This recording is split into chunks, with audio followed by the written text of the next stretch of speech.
போதைப் பொருள் விவகாரத்தில் ஏற்கனவே நடிகர் ஸ்ரீகாந்த் கைது செய்யப்பட்டு சிறையில் அடைக்கப்பட்ட நிலையில் இன்னொரு தமிழ் திரைப்பட ஹீரோவுக்கும் தொடர்பு இருப்பதாக கூறப்படுகிறது. அவருக்கு சம்மன் அனுப்ப காவல்துறை திட்டமிட்டுள்ளதாக தகவல்கள் வெளியாகியுள்ளன.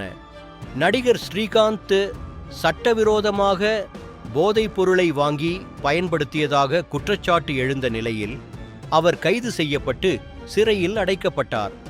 இந்த விவகாரத்தில் மேலும் சில நடிகைகளுக்கு தொடர்பு இருப்பதாக கூறப்படுகிறது. இந்நிலையில் போதைப் பொருள் விவகாரத்தில் நடிகர் கிருஷ்ணாவுக்கும் தொடர்பு இருப்பதாக கூறப்படுவது திரையுலகில் பெரும் பரபரப்பை ஏற்படுத்தியுள்ளது. இதனைத் தொடர்ந்து போதைப் பொருள் பயன்படுத்திய புகாரில் நடிகர் கிருஷ்ணாவுக்கு சம்மன் அனுப்ப காவல்துறை திட்டமிட்டுள்ளதாக கூறப்படுகிறது.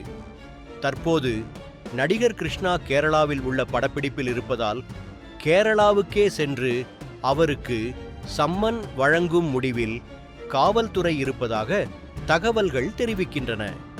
இந்த தகவல் திரையுலகில் பெரும் அதிர்ச்சியை ஏற்படுத்தியுள்ளது.